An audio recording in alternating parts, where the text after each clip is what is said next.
It's the fentanyl. Don't worry about it. Brazy. Yeah. Looks like they back for a fifth season, man. Who that? Sports Roundtable. Who?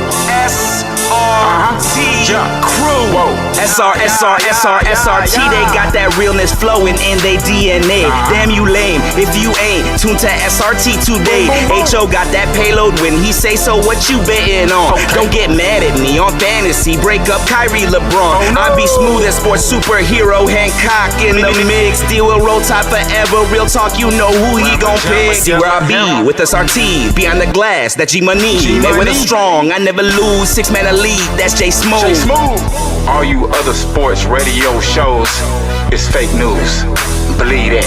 Turn up your radios, cause it's time for SRT Radio. Yeah.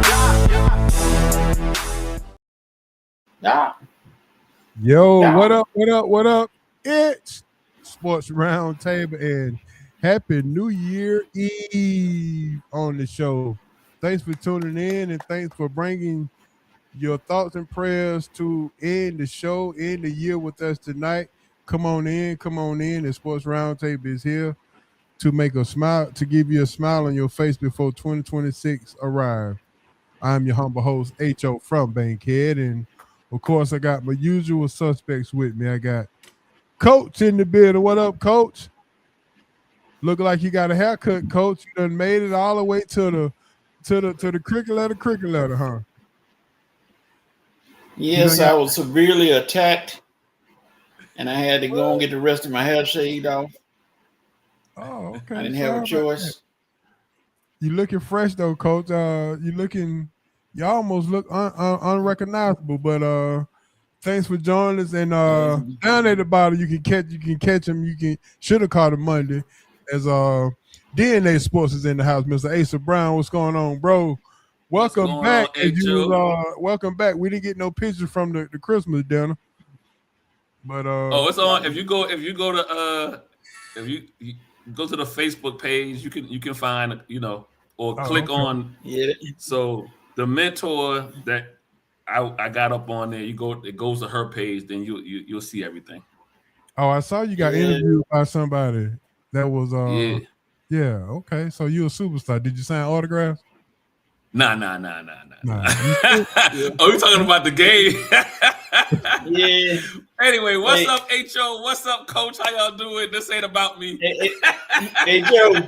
Yeah. Him and his boy were going at it Monday night talking about the NBA. Yeah, the NBA something else, man. And we're gonna get to that too because we got some baller busters and boy stop that's gonna involve some NBA talk. So stay tuned. We got a great show for you as always, man. Come on in. I see Cuz is Big Z. Yeah, he's I'm not sure if he's in Destin or Birmingham, but he said, he asked me, he texted me, say, y'all, you doing the show tonight? I'm like, man, listen, we like the Waffle House, baby. Yes, sir. Let's do it. Well, be safe out there, cuz. Be safe Yeah, out there. he in Destin or Montgomery. I'm not sure where he at right now, but yeah. So we can as we doing the show tonight, we will keep you updated with the college football as Ohio State and Miami kicks off tonight. Okay, he in Montgomery. Yeah, he's in Montgomery. Okay, he in the gump. I don't even know who to pull for. HO. Yeah, man. Can it end in a tie?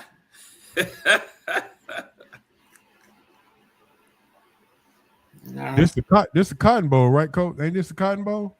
No, it's the is it the Cotton? Yeah, it might be the Cotton. Yeah. Yes, Cotton Bowl. Yeah, they're in Dallas. Yeah. They're in Dallas. So you know, Michael Irvin already got his old locker probably sitting up in there. Yeah. Gonna act a donkey tonight. Yeah, gonna act a donkey tonight, man. But listen, everybody, we appreciate you tuning in for us. If you're at night watch, you can just check the replay. We can't compete with the church folk tonight. So if you're at night watch, but we'll get y'all in time for the 10 o'clock night watch. How about that? We'll do you a favor. We'll make sure you out of here before the 10 o'clock night watch. Yes, sir. What you finna say, Ace? I'll go tell them to add a prayer for us while they in there. Yeah, add a prayer for us while. You know, it's gonna be 1 or 2 people in there with their phone, with their earpiece in, still listening. Yeah. Yeah, I agree. Well, let's go ahead and start this thing off real quick with the question of the day. We can go ahead and jump into that so we can get things lived up. All right, so the question of the day, I already had one, but I'm gonna add to the one that's already in the show notes. All right, so who would you pick in their prime?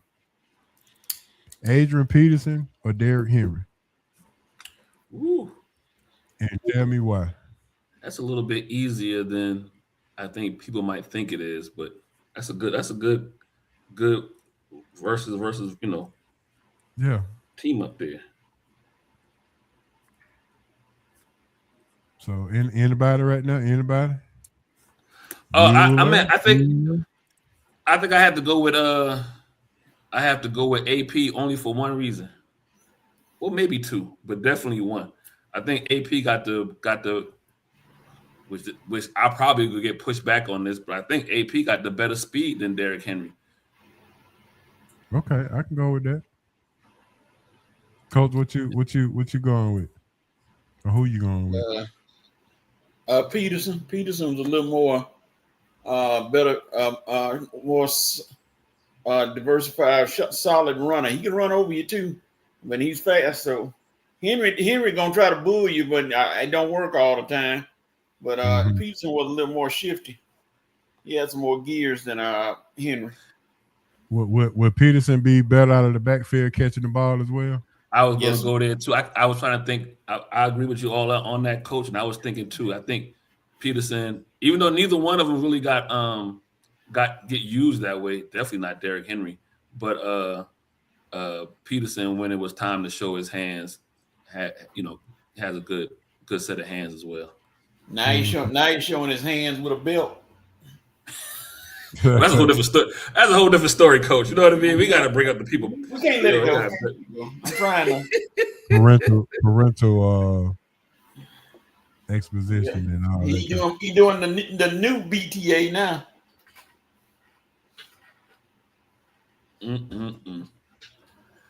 Ooh, can never escape your past, can you? No, that's present. Oh, dang. I didn't know he still had it going on. He probably do. He probably done laid the boot to somebody and one of the children. Come here. You think so? Can't outrun him, that's for sure. And well, while we on it, let's go ahead and jump on into it. The most underrated in football player. The football player that you don't think get enough due. In my lifetime, the most underrated player that you actually put your eyes on to see. In person or just on TV? Just it don't matter. In person. Yeah. That's what I say. In my lifetime, you know what I mean? As far as me growing up watching football and everything. I'm a running back guy.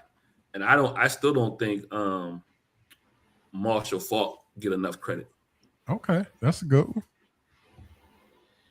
And you say that because of what, though, or why? And he would be a wide receiver in today's NFL. I think he ran routes and hands was just that good. Okay. All right. I see Coach over there trying to study up on trying to get somebody. It didn't take me long to find out. I just checked to see if they had him listed. I knew he was on here. Oh, okay. Go ahead. Frank Gore. Oh, okay. Yes, sir. You don't give Frank Gore credit for doing what he did all the while he was playing. I'm a surprise. Longevity. I'm a surprise y'all with mine. And if y'all see me check out for a minute, it's because somebody got a cannon going off right close to me. So if all of a sudden the lights go out, y'all know I'm trying to duck and run from these guys. Whoever's shooting this gun or cannon or whatever, this close to the place. Whatever they shooting down there. Yeah, because they got it going. I mean, they blasting. I'm like, golly, it just 7 o'clock, sir. Yeah. You got a full night of headache then. How many of you guys remember Roger Craig? Oh yeah. Oh yeah. Yeah, so that's my guy. Hey Joe, I always say when you start talking about this is why I'm a running backs guy. When you start talking about some of your best quarterbacks, you're almost always able to name their running back. The only person they did dirty like that was the Dolphins with Marino. He never had a running game his whole career. By the time they got one, his arm was done. Tony Nathan went good. Not Tony Nathan. Where did they get with him? Well, I mean, yeah, I understand, but you know, I was just in an era when it was still run the ball first, and you never go get a running back. They weren't finna let Don Shula rule the NFL like that. Because if he had a type flight running back, Miami would have won a couple of chips. Listen, they got there with second year Marino with no running back. Was that might have been his first year though, wasn't it? No, it was the second year. Second year, okay. They lost to San Fran. But everybody was like, yo, he here once, he gonna be here about 6-7 more times. One Roger Craig on that San Francisco team? Yo, yeah, that was the run of San Fran's that was the beginning of San Fran's run. Yeah. So yeah, that proves it right there. So Roger Craig, anybody got an honorable mention in since we jumping? What about Robert Newhouse? Okay, I can go with Robert. I go with another running back, old boy from Minnesota.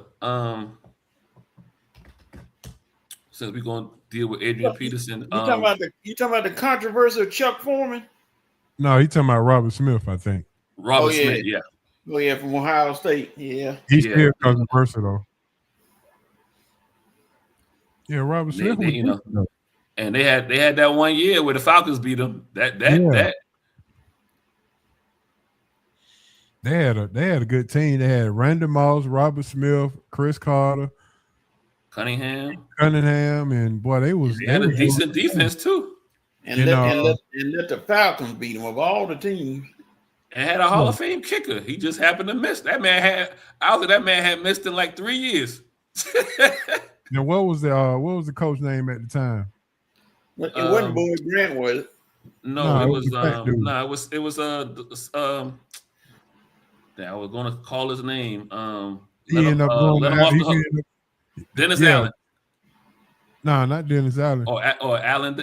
What was the brother's name? It was a black dude. He ended up going to Arizona too. Dennis Green. Dennis Green, my bad. Dennis Green. Yeah. Dennis Green, yeah. I said Dennis Allen. I'm giving them all kind of other people's names. I'm combining coaches over here. Yeah, I'm like, I ain't on the bubbly yet, y'all. I'm not on the bubbly yet. Yeah. All right, so we're going to watch night after the show, or we staying home and make sure we go be safe? I'm staying home, man. I ain't leaving the house. I might go to the top of the we got a I got a pretty high parking deck here that they have stuff up there, and you can kind of I can see this city pretty well. So I'll probably go up there and watch what fireworks get let off. Okay. So, like my partner just said, he's seen too many people coming out the wine and spirit stores. So you know what that means. Yeah, it's time to get lit. I got some I got a little wine I think I'm gonna go ahead and partake in as I wine? You don't want any Ripple? No, when we doing no Ripple. But yeah, man, we got a live show, man. We got some hot news coming up as we're going to talk about some college football reviews that's starting with tonight. Matter of fact, let's go ahead and jump in. It is time for the hot news. The hot news sponsored by Big Easy Grill, 1193 Collier Road. Big Easy Grill, the best Louisiana seafood spot in town. It is Atlanta's best kept secret. Just go ahead and mention Big Easy Grill. mention SRT or Sports Roundtable. You can get your 10% off any meals, $25 or more. Big Easy Grill, two bites to get rid of one shrimp. Crab claws off the chain, and so are the red beans and rice. Can't leave that off. Coach, have you had any cornbread since you've been home? Well, my Christmas meal was one of them unconventional meals. It wasn't the turkey and dressing. My sister made some good old catfish and spaghetti with salad and something else. Yeah, she stuck her ankle all in that spaghetti. I ain't gonna lie. Oh, okay. I said, because my mom don't do any cooking anymore. We tell her sit down, and she try to remind us, that's my kitchen. I cook if I want to. Yes, ma'am. But we don't let her do no cooking. All right, let's go ahead and start out with this game here. Ohio State, Miami. Now, Ohio State is favored. Miami is coming off they've already played. So my question is, do Miami have the advantage because they've already played a game? Or is the rust go seek in for Ohio State? Nope. No rush. No rush. I don't think any rush either. And I think actually it's an advantage for Ohio State. Another week to prepare and throw some wrinkles in there against Carson Beck. So this is not only a playoff game for college football, but this is where he might get drafted at as far as at the next level, because he's pretty much going up against a NFL type defense, scheme wise. So you talking about Beck? Yeah. So okay. That's what I'm saying. Outside of it being obviously college football semifinal or whatever, this is a draft debut for Beck. So so you would rather have the rest than have played already? In this case, I thought they set certain teams up perfectly. Ohio State's one of them, because you were able to sit back and be able to identify some weaknesses watching Texas A&M or Miami play. Because if it was Texas A&M, then they had time to scheme for a mobile quarterback. But now you got Miami. You can now scheme for in the pocket quarterback. I mean, he can move around, but that's not his MO. Right, Coach. What you going for the rest, or you would rather have played first? Ohio State been there, done that. They did the same thing last year, so it ain't nothing new to them. They'll be ready. And Ryan Day said he's going to defend his title. And again, that CV factor gotta work against Miami.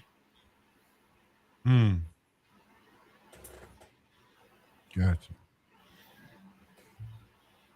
Do we have any particular picks in this game or anything? I mean, I think Miami's defense will be able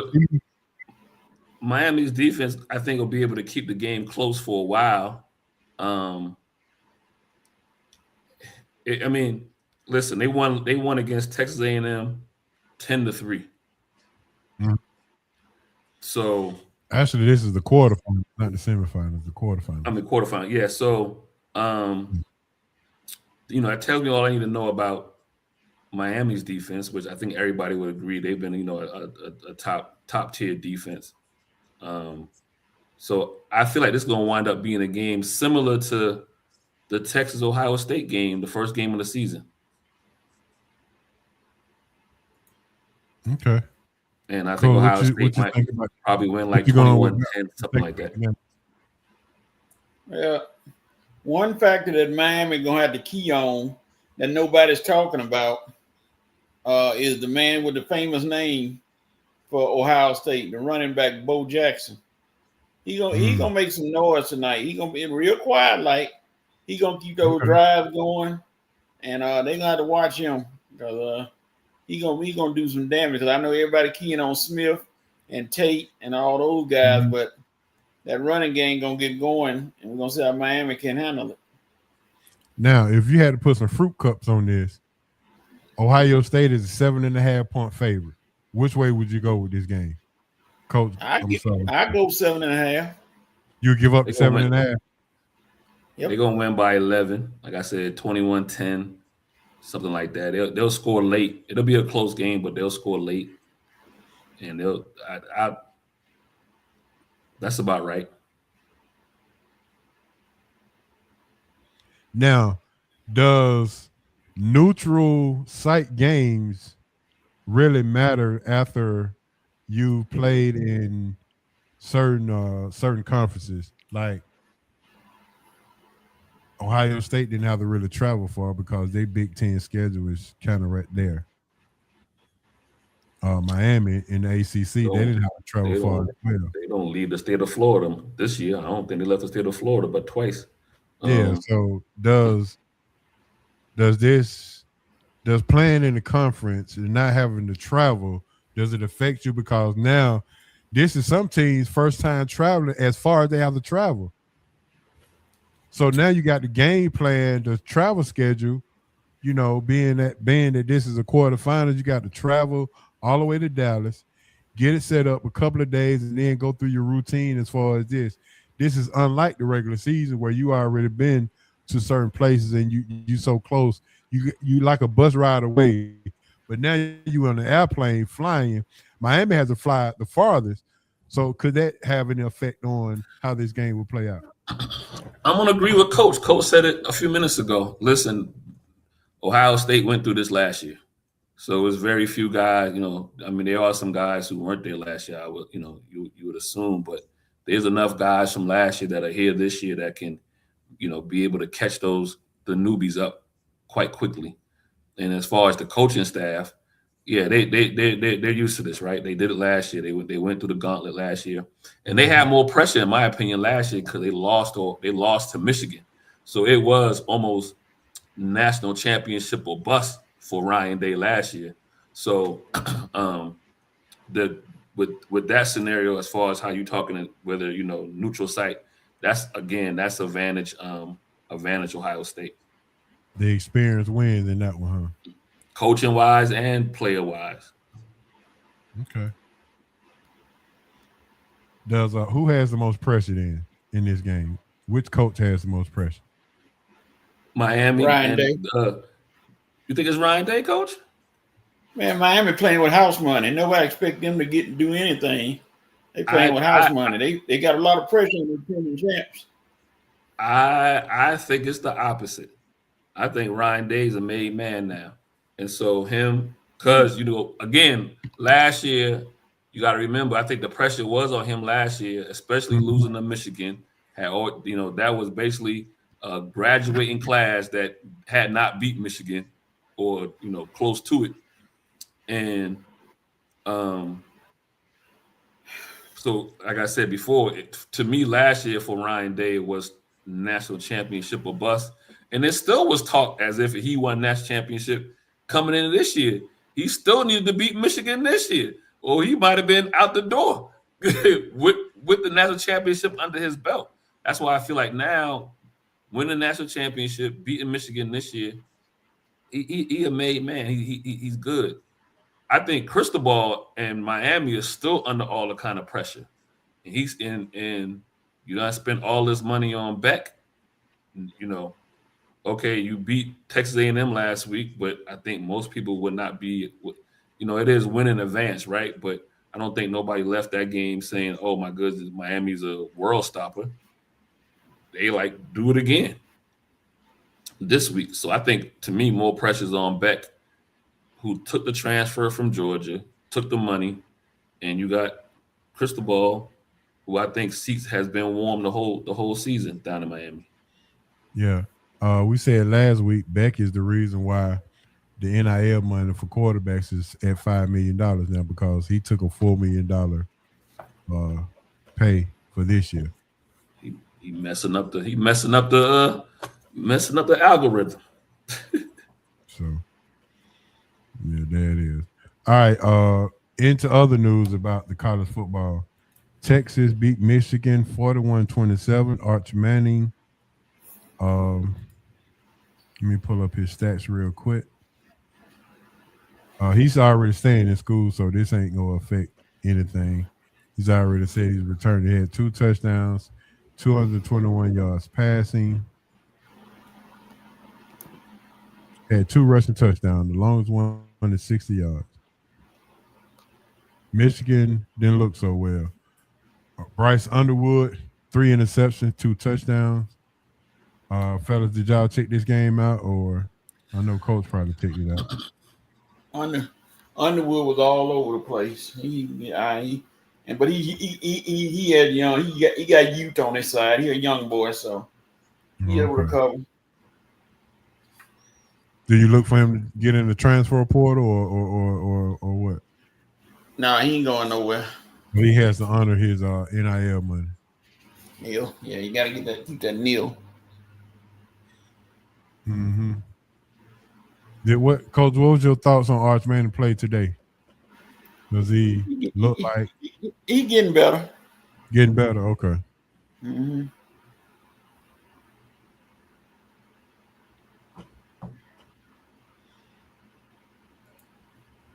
Somebody say he's gonna be better than his dad. His uncle Peyton. I said, now hold on, now y'all need to calm down.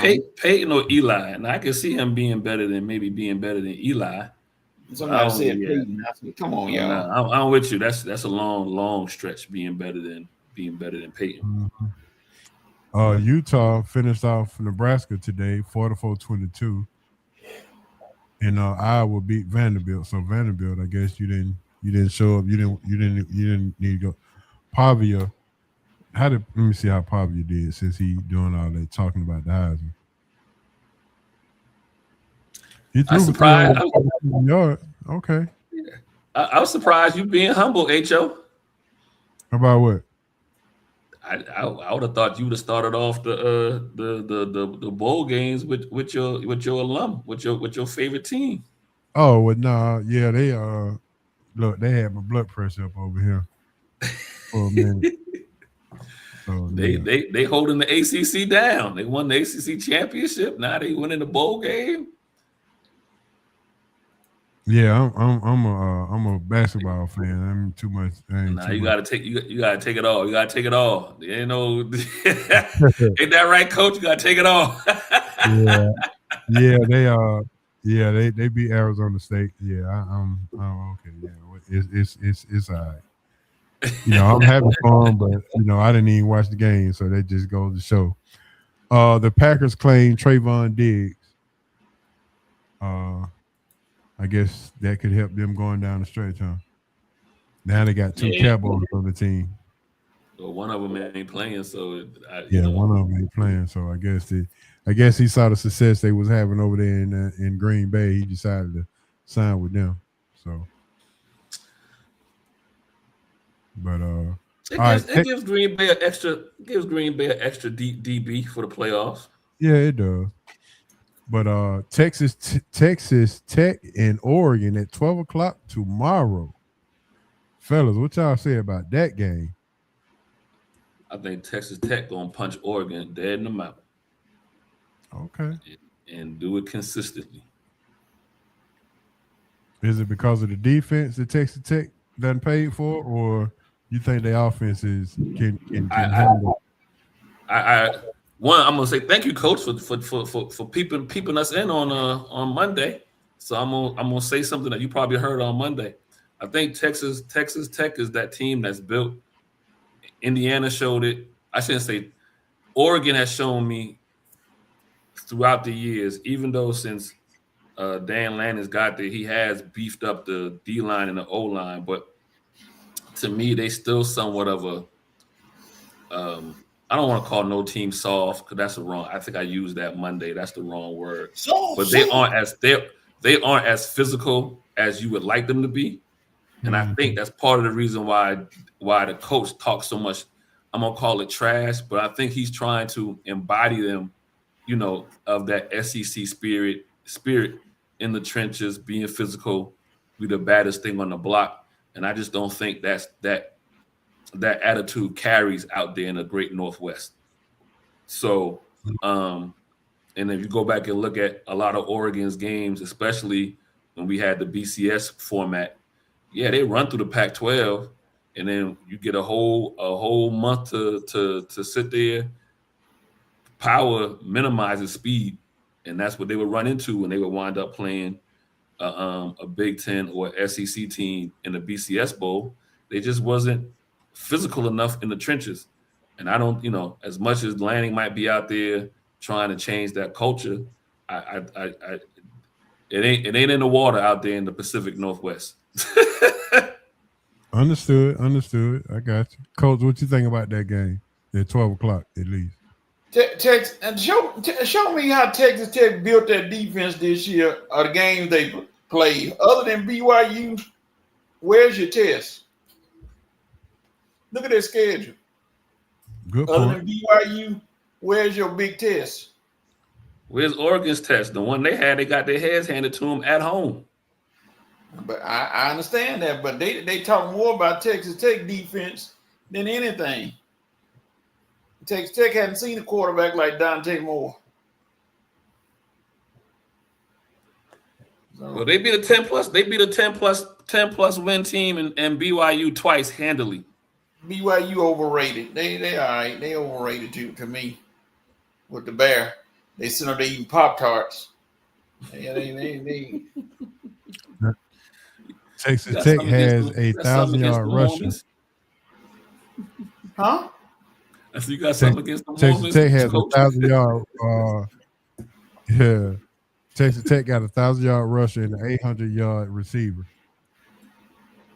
Not so much for Oregon. They don't have a 1,000-yard rusher. They leading rusher is right at 798 yards. Texas Tech is built similar to Indiana. And I got something for them too. Mm-hmm. And I would say that Oregon is favored by 2.5. So which way are we going with that? If you had to put, That's a toss up. I'm going Texas Tech. 2.5 is a toss up. Ho, you know that. Yeah. Yeah. So if they lose by 3, you still win. You taking Texas Tech to cover the spread. Mm-hmm. Yep. Coach, what about you? Oregon. By how many? It'll be close. It'll be about the same. By 4 points? Yeah, give or take. Okay. Something like that. Somewhere in that area.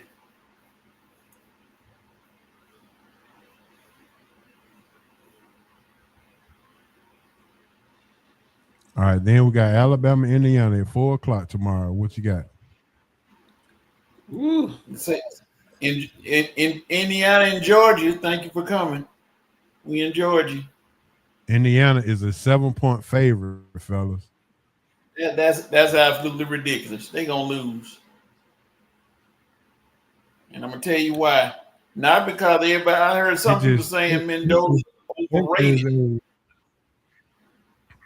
I'm not believing that. He's not overrated. It's just that the same thing we talk about Ohio State is going to work against Indiana. When the last time Indiana played football? 2-3 weeks ago? Well, the Big Ten championship game, yeah. Yeah. So they didn't need that time off. That's going to hurt them. They have never been in that situation before. They kind of newbies to this thing.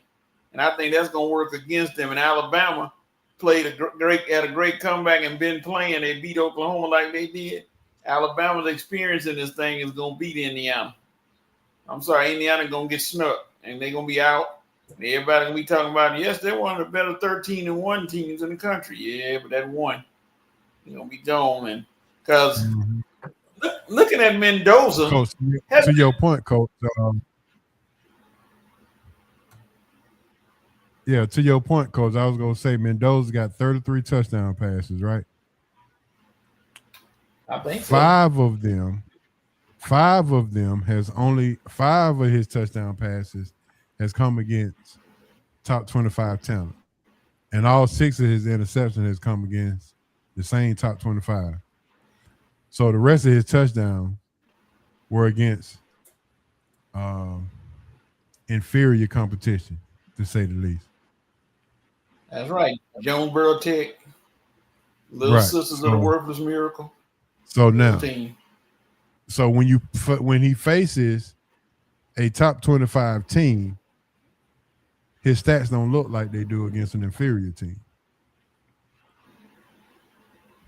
So that's to your point, Coach. And I'm not understanding why they got Alabama underdog by a touchdown. That just I'm not understanding that at all. Hey, so what's your thoughts on this game? This another one I thought was a bad draw for your top end teams. I thought it was a bad draw for Oklahoma having to see Alabama again with less than 2 weeks ago or 3 weeks ago or whatever it was. And I thought the winner of the game, which everybody assumed would be Alabama, was going to be somewhat of a bad draw for Indiana. I will push back a little bit, Coach. They were there last year. They had the experience of going to South Bend and playing in that game and playing in that environment, and that's the reason why I was so high on them most of this year, especially when they wound up having to play, Oregon and Illinois. I was like, yeah, these are big moments that they learned from the playoff game last year. But at the same time, it is a different. Alabama is somewhat of a different animal. And so it'll be interesting if they – I don't agree with the spread either. I think the spread should be probably like 4. I would still have Indiana favorite, but probably at like 4, 3.5, 4. But for them to have it at, +7, I'm not quite sure what they're seeing. To even let's answer this question here. To have the spread at 7, is that a disrespect to Alabama, or they just saying that they think Indiana is as good as they think they are? It's a combination of both. I think they looking at Alabama the last 3 weeks, right? Granted, you beat Auburn, but you were up big, and Auburn came back and tied that game, and then you had to wind up going forward on 4th down at the goal line to win that one. Georgia really probably could have scored 1 or 2 more times, and you wouldn't even be in the playoffs. That's how bad they beat. You know what I mean? They beat them so bad they had negative running yards for the game, or barely positive rushing yards. That's how bad Georgia beat them. And then you wind up being down 17-0 against Oklahoma, and and I'm scratching my head. You know what I mean? How you up 17-0 and then wind up losing 34-17? So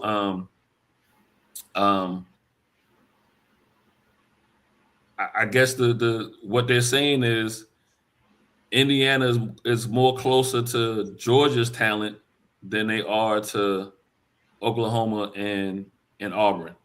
So if you get down to Indiana, you're not going to have this miraculous comeback. So that would be my reason about the 7.5. I just don't think. I think DeBoer is a better coach than he's probably getting credit for all the naysayers and everybody not being happy in Alabama. That seemed to be the narrative. He's always on the hot seat. That doesn't mean it's too high though. To that, yeah. But that makes people think that he's not a good coach. I think he's a good coach, and he's bringing in a different style of football into Alabama. They're throwing the ball a little bit more and spreading them out and whatnot. So I want to go with Indiana. I just don't think this is a good matchup for them. Y'all brought up some of the points, and so I think Alabama gets them. Oh, don't let us change your mind, please don't. I got what my main reason why I want to pick against them, but I'm also kind of seeing the tea leaves that hey, Alabama has some talent there. I don't want to call it a Heisman jinx, but sometimes your Heisman winner they don't play as well in that first big game or championship game after winning the Heisman. I think Coach mentioned that last week. So you got that factor too.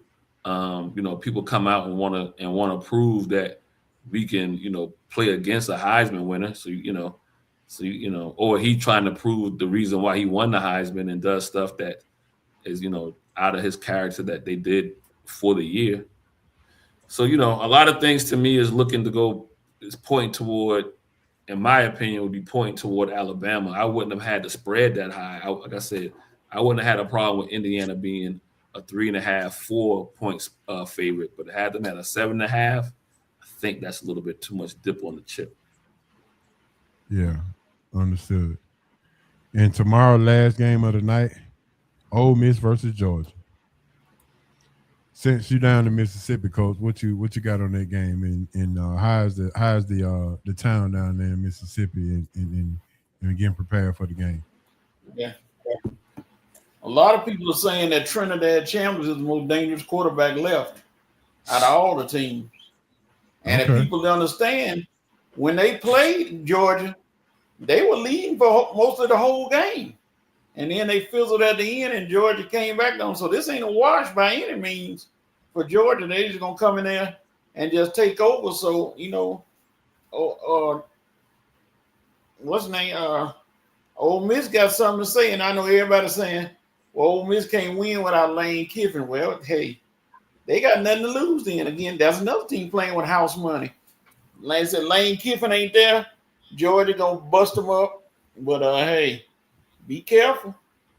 It ain't going to be as easy as it sounds.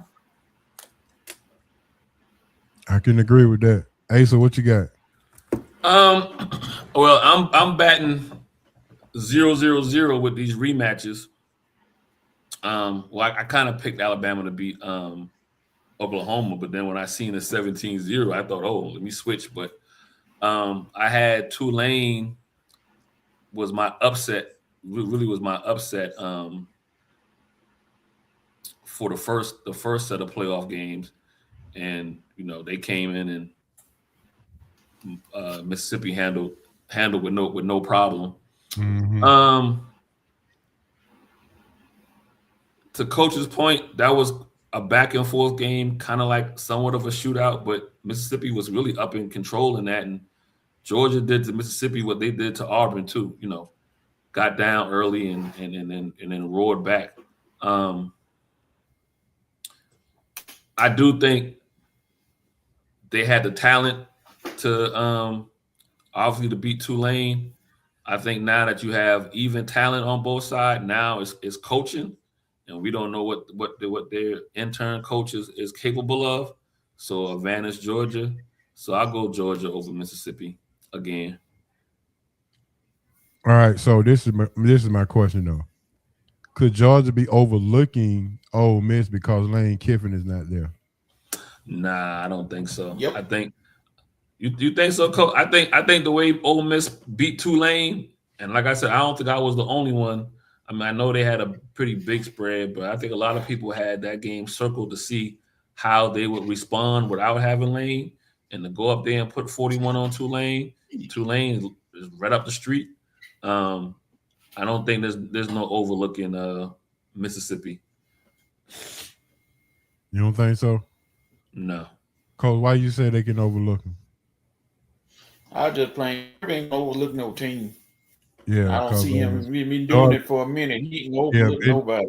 Been there, done that. So it ain't no way he can possibly overlook Ole Miss. He know that this is okay. Big Z said he using his girl account. He said, I think they can overlook them. All right. I don't think so, man. I would have agreed with that statement if this was the regular season, like week 7, week 8 or whatever. But you in the playoffs, quarterfinals, yeah. Yeah, so you're really not overlooking anybody, but definitely not a team that you had to come back on early in the regular season to win a game. So my next question is, does the first game with Ole Miss playing Georgia give them Ole Miss confidence to know that they can actually play with them? Yeah. Definitely. They were leading. The whole game. Like Coach said, they were up the whole game. Mm-hmm. You put 36 on Georgia. Really, when you go back and look at that game, you shouldn't have lost it. Out of the 3 games we just talked about, which one are you going? If you had to pick the game to watch in the full game, which one would you choose to watch? The Indiana, Alabama, the Ole Miss, Georgia, or the Texas Tech or Oregon? Indiana and Alabama, because now Kalen DeBoer, all that Michigan talk is gone now. They got a coach. So now he can sit back, put his feet in boots in the stirrups, and say, "Hey, we're gonna go out and try to win us a national championship." So he got no pressure on him now. Mm-hmm. The pressure's off. He playing to win, and he ain't got to worry about nobody saying if he lose, he going to Michigan. That's over with now. So now he's gonna come out there full speed ahead and go to work. Okay. Which game you watching? If you had to choose, I'm more intrigued with the I kind of want to watch them both, to be honest with you, but I'm more intrigued with the Texas Tech Oregon game. Really? Mm-hmm. Okay.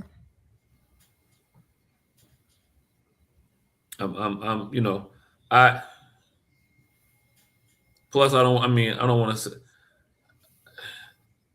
sit down and have to watch Alabama twice in this playoff run. I'd rather if I'm picking Indiana to win, but I'm really feeling that they're gonna wind up beating Indiana, so that means I'm gonna have to watch them in the next round, semifinals or whatever. So let me stop watching them then. I don't want to have to watch them this and watch them next week and then maybe watch them the week after. I'm not gonna punish myself that way. So let me watch Texas Tech and Oregon and get a feel for those 2 teams who will wind up. I think they wind up playing. They would wind up playing Alabama, wouldn't it be? Wouldn't it be Texas Tech or Oregon playing Alabama?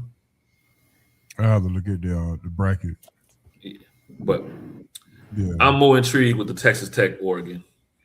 Now the question is, with that game, is will Mendoza have pressure on him to perform? Because right now he's touted as the number 1 pick overall. Could this be the game where he can solidify the number 1 pick or lose some spots or lose some money?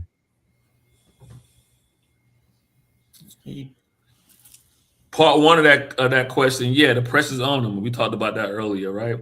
He's a Heisman Trophy winner. There's a message for you. See, and that's the other reason why I don't want to watch that Bama Indy game. I don't have to deal with that kind of abuse. But yeah, Mendoza is playing to solidify the first overall pick, and if he looks bad, then he go probably lose some money.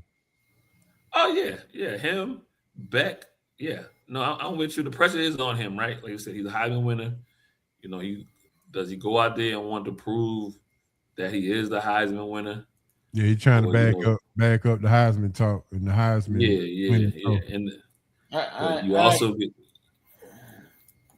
Go ahead. You also get but I say you also get these coaches and defensive coordinators and players on the other side that want to be able to say, we shut down the Heisman winner.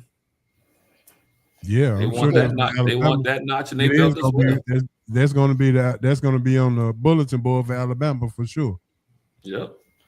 Yeah, when they're going to be like Heisman who? H.O., I'm gonna do like you now.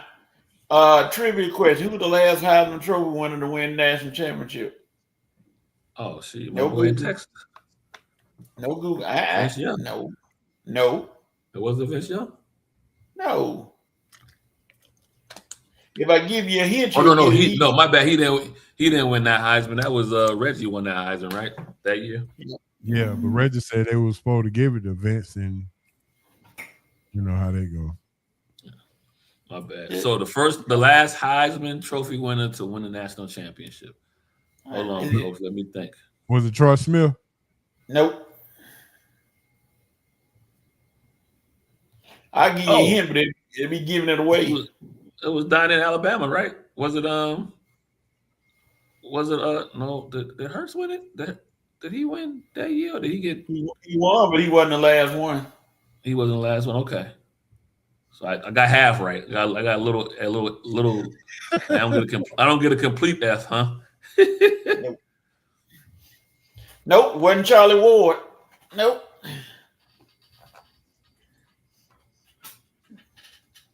I'm not sure. I don't know.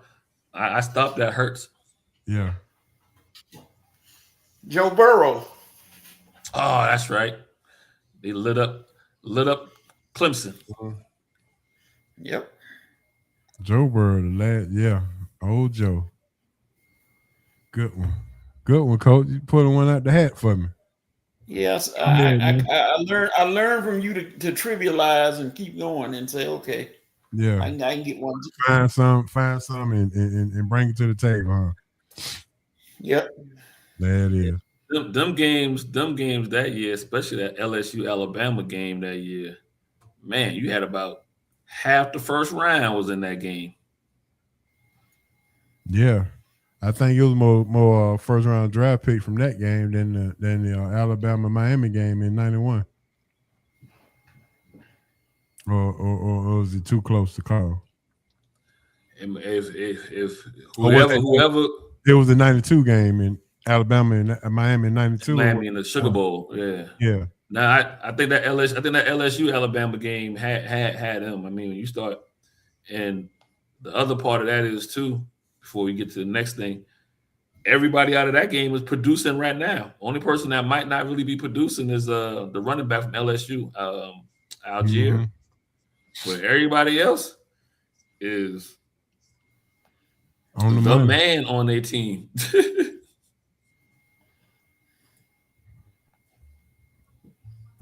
All right, real quick, let's get to some NFL playoff picture talk. So, Coach, I know it drives you up the wall. We talked about it last week, but DJ Metcalf not playing in the most important game of the season. Was he set up? Does the NFL need to do something about this? Should have done something about this situation, knowing that they had documentation on how the fan had already been instigating this whole thing. It just like to show power. If you see somebody that's gonna cause you problems, you get far away from them as you can. And that's all it was with DK Metcalf. You see somebody that you've seen before that is giving you problems before, get far away from him as you can. If he follows you, then you gotta get somebody on your team to let security know that this dude is gonna cause you problems, and you need to. They need to have him removed or moved or something. You don't engage. Well, not during. But that's what they were saying is it happened before, and they wonder why he was still able to come into the building. Right. And if Metcalf had not been in that area, he wouldn't be able to do that. I don't know how he drifted over in that area where that guy was, but Metcalf can't go to the stands during the game. During the game, DK, that was ridiculous. I don't think. I mean, and then for some reason, some idiot, and I can't remember this guy's name. He said that's Mike Tomlin's fault that DK got suspended because Mike Tomlin need to teach his players discipline. I said, how in the world is that Tomlin's fault? Tomlin trying to watch the game. He trying to win a game. He ain't got time to look and see what DK Metcalf doing. And you don't talk all that crazy stuff. Miami just fumbling. Ohio State got the ball. Yep, I saw. But I mean, Metcalf got to know better. Was it Beck or somebody else? It was a running back.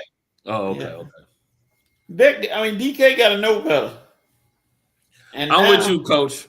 We're gonna end the year on a good note. I agree with you 100% across the board.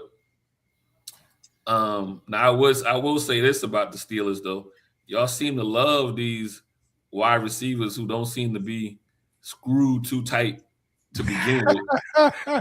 But outside of that, I think the last wide receiver y'all had that was an upstanding citizen was Hines Ward.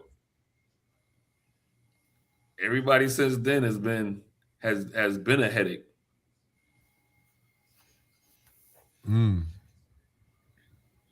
And with that being said, you got to give Ben Roethlisberger a little bit of credit because, I mean, some of this goes to Tomlin a little bit, but you know, Santonio Holmes wasn't no angel.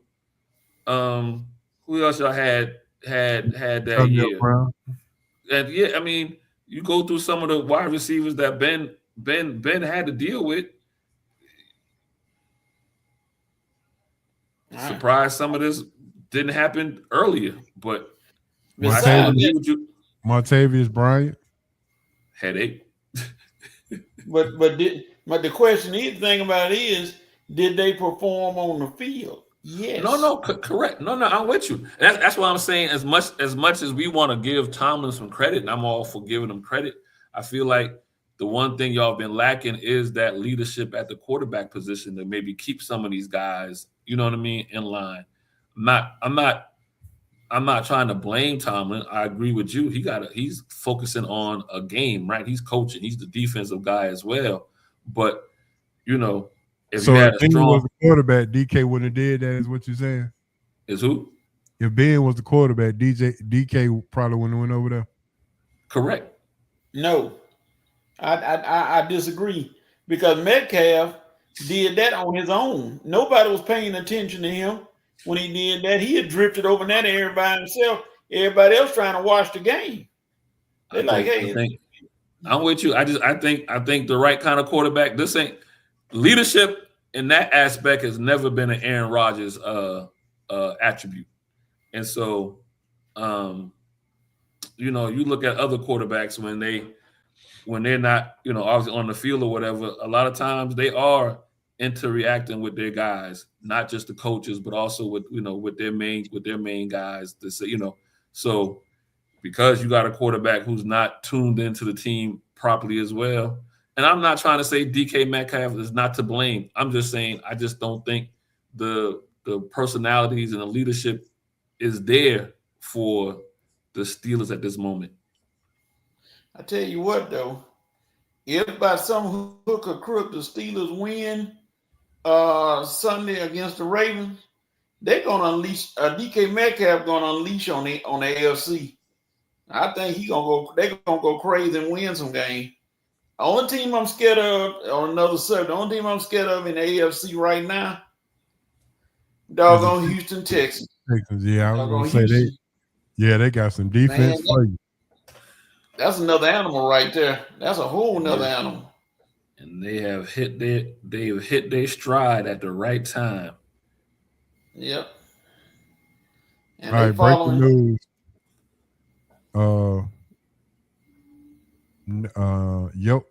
The Joker has been diagnosed with hyperextending his left knee, and he'll be out for 4 weeks. Well, that's good. That's better than having a torn ACL or whatever, or PCL or whatever L, and be out for the season. You know what I mean? Coach, you know the answer to this. You know the answer to this question, Coach? No, I never heard anything racial. Okay. So I've heard talk of it, but I don't think it was ever proven. It was never proven. Yeah. Nobody ever came out and specifically said that they heard racial comments. Mm-hmm. So that was not proven. From the way y'all explaining it and whatnot, because I've followed the story, but I haven't followed the story. But this particular fan or whatever, I feel like he just understood and knew what the pressure point was for so what it is, he's a Detroit guy. And when DK was in Seattle, he did the same exact thing. So they've had an incident before. Oh, okay. And they got transcripts about this, and they submitted it to security. So what DK Camp is saying, why was he still able to come into the game if he didn't have any kind of punishment when it happened the first time? Because the first time DK didn't say anything, didn't do anything. But why is he getting punished and the fan never got punished for saying what he said or doing whatever the case may be? So regardless that's of anything. Regardless of anything, DK made the big mistake of going to him. He could have talked to him from where he was. Yeah. And they could have had a In little the words jabbing of going on. in the words of Jay-Z, I shoot you, I'm brainless. You shoot me, you famous. That's right. There it is. That's right. Oh, Ace breaking down some bars tonight. Okay. Right. Hey, That's the now, truth, though. should I put a beat on and you I give you a quick 8 bars. yeah. But that's just like Ace, you were saying, like you were talking about how what we were talking about one time with the fun bag, and you said somewhat of the same thing about was it how much you got to lose? Got to lose, yeah. So hey, I can't put hands on everybody. I want to put hands on you, but them putting hands on you costing me what? Costing me 2 games of paycheck, and might be costing me money. playoff money. No, the Steelers are still gonna pay him that $45 million. They already said it, so that ain't in the them 2 game checks, yeah. But they already said they're gonna honor that contract. So well, I'm saying two game checks and your extra check for making the playoffs, because if they lose to the Ravens, they're gonna be at home. Yeah. So if whoever lose the Ravens and Pittsburgh game, does the coach who lose, is he on the hot seat? Oh yeah. This is I think it's. I've been banned on my own show. I can't even say Pittsburgh coach's name. But Tomlin is in. I mean, not Tomlin. That is who I can't say the name of. But Harbaugh's in the same scenario as Tomlin, right? Actually, I feel like Harbaugh's seat should be harder. Should be harder than Tomlin's, because you at this point right now wasting away a generational quarterback. Who he is playing Sunday. And this is the year that you don't have. Listen, look at these next 2 years the same way in the NBA during the Jordan years. This is the next 2 years you don't have. The next 2 years you don't have. I mean, obviously Brady retired, right? But Brady retired, and then as soon as he retired, you had Mahomes pop in, and now you know what I mean. And then Mahomes took the torch and was running the league after Brady. So this gonna be your first year, a playoff and 2 playoffs where you don't have a Jordan-like guy in the playoffs. And so for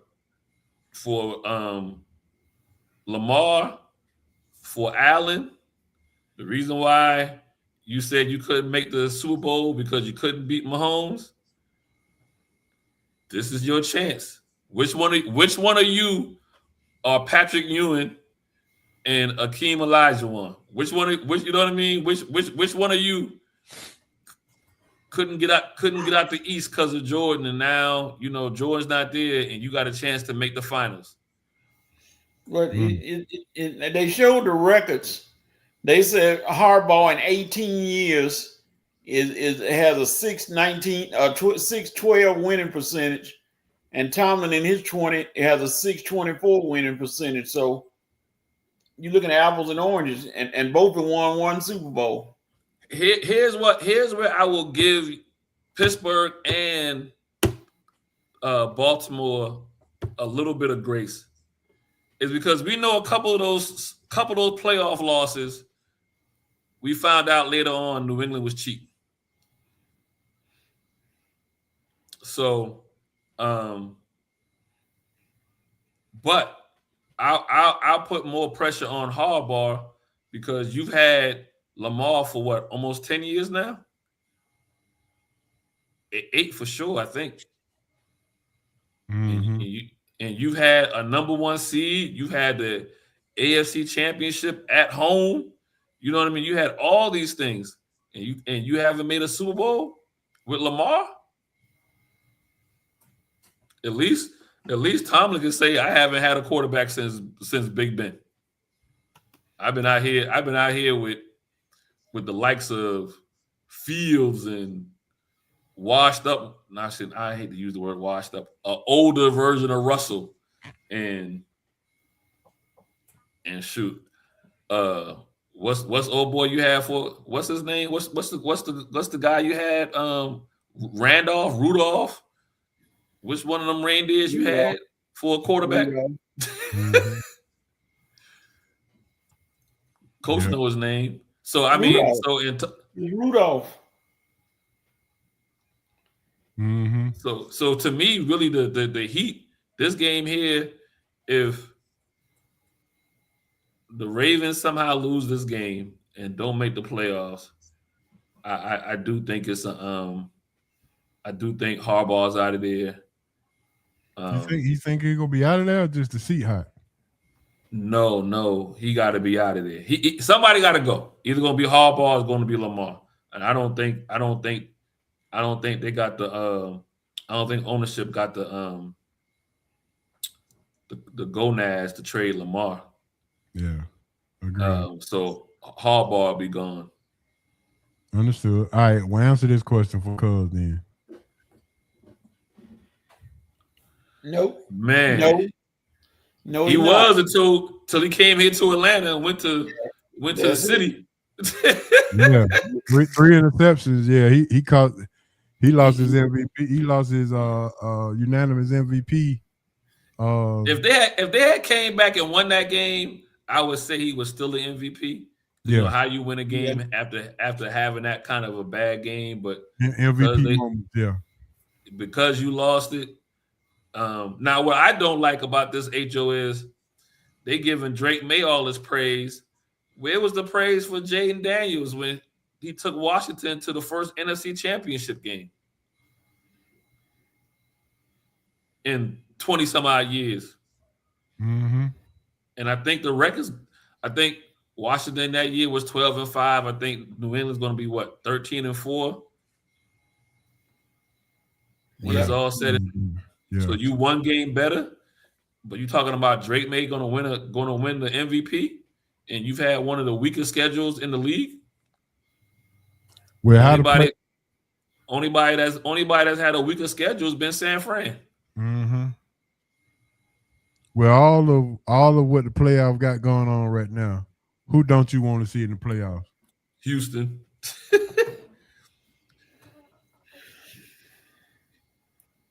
Houston, I know the answer, cuz I do. I know the answer. I know I'm not trying to go there. We're trying to end the year right.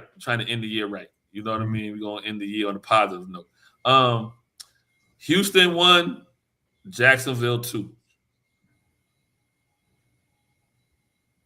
I'm not that scared of Jacksonville. I don't think their defense is that strong. Offense, they got the momentum. Their defense is underrated and not as good. I don't think so. I put it this way, then, Coach. I don't want to see Houston nowhere because that defense will travel. I don't want to see them nowhere. But if the ball bounces right, I don't want to see Jacksonville at home in Duval County. I don't want to, I'd rather, if I had to see Jacksonville, I'd rather get them on the road. But but I don't want to see Houston at home, on the road, on a ship, in the bus, in the locker room. I don't want to see those boys nowhere. Backyard. Yeah. So what about the NFC? Who don't you want to see on the NFC or the NFC? It's a toss-up. I tell you what, if the 49ers win Saturday, it's over for everybody else. I agree with you, Coach. Because they don't have to leave their stadium at all, even the Super Bowl in their stadium. So they like, hey, we good. And they know that. I told you, Coach, this going to end this year on a high note. I'm going to have to agree with you on that one. Oh, Lord. I know. I'm gonna have to agree with, like, when you sit there, like, I said I'm agreeing with you. I'm gonna get to we gonna end on a positive note. I would say, cuz I would say Seattle, but I'm not all that confident in Sam Darnold. I can see that. What I when you look at, like Coach said, if San Fran wins this game, as much as I don't like Shanahan, you got to give it to him. If I want to go rob a bank, I'm gonna have him make the plan. You know what I mean? Yeah, I can agree. Yeah, got to give him credit for sure. No matter who the quarterback is. No matter who the quarterback is, if they do what he say, for the most part, that's the reason why I'm so. But he the reason why I'm so mad with him when he was a coordinator here in Atlanta. I think, and it's been his biggest problem in the Super Bowls is I think he gets a little bit too big-headed at times. You know what I mean? And tries to prove too much. I definitely think that was the reason why why we lost the Super Bowl with the Falcons. He was trying to prove a point, trying to run, show up Belichick. But if you had asked me this question last week, H.O., I would have said the Rams would have been my answer. But these last couple of weeks, the loss of Seattle and then this loss to Atlanta, I think they kind of just hitting a rough spot at the wrong time. Mm-hmm. I agree. All right, with that being said, fellas, guess what? It's time for Ballers, Busters, and Boy Stop. Mm. Coach, you sound like you ready, Coach. Not really, but I pull somebody up. You'll pull somebody up. Yep. All right, Ballers, Busters, and Boy Stop. Go ahead and put your Ballers and Busters and Boy Stops in the chat so we can read them all. I'm going to go ahead and lead this thing off like Ricky Henderson. And I got a trivia question for you guys. Uh-oh. Yeah. But anyway, my baller this week is no other than, cuz go ahead and mute, is Ben Johnson came to San Francisco and Shanahan said, I am still the greatest play caller in the league, sir. Don't come here with that. So Ooh. Shanahan gets my baller for the week for playing musical chairs with the quarterback position for most of the season. Instead, end up could possibly have the number 1 seed and the Super Bowl in his home field. I'm not going to get in the car with you, but I'm going to put a passenger in there with you for me. He got to take Salah along with him because they've been injuries on both sides of the ball, and he's been keeping that defense together. So, it's not just been musical chairs on the quarterback side. They've been missing linemen and linebackers. You know what I mean? So it's been an infirmary on both sides of the ball. So they both get credit. But I agree with you on that one. All right, you, all right, Ace, that was your baller. No. I was just putting that guy in the car with you. I would have gotten the car with you, but I got somebody for myself. But I was giving you an extra passenger. I was making you Uber ride. I appreciate that. I was making your Uber ride a little bit more money. All right, well, go ahead and give me your baller then. I got 56, 15, and 14. I don't think I was here last week, so that's that triple double from Joke before he got hurt. Okay, yeah, there you go. He actually was having a triple double that night he got hurt. Mm-hmm. So that's my baller, and I'm glad to know he's only going to be out for about 4 weeks. That might be beneficial for Denver when it comes playoff time. He'd be well rested. Mm-hmm. But yeah, he putting up when you put up them kind of numbers, we wind up having a whole group chat for about 3 hours about who the greatest centers are. Exactly. Yeah, he putting his name up there for sure. All right, Coach, who your baller? While you eating your honey bun over there? What? It's not a honey bun. Oh Uh-oh. no! I heard that one. I heard that. I heard that one. Yeah, we heard that one, Coach. So yeah, we understand. I'm gonna go with what's his name? I was gonna say Arch Manning, but I don't like him very much, so I'm gonna go with They're getting closer and closer.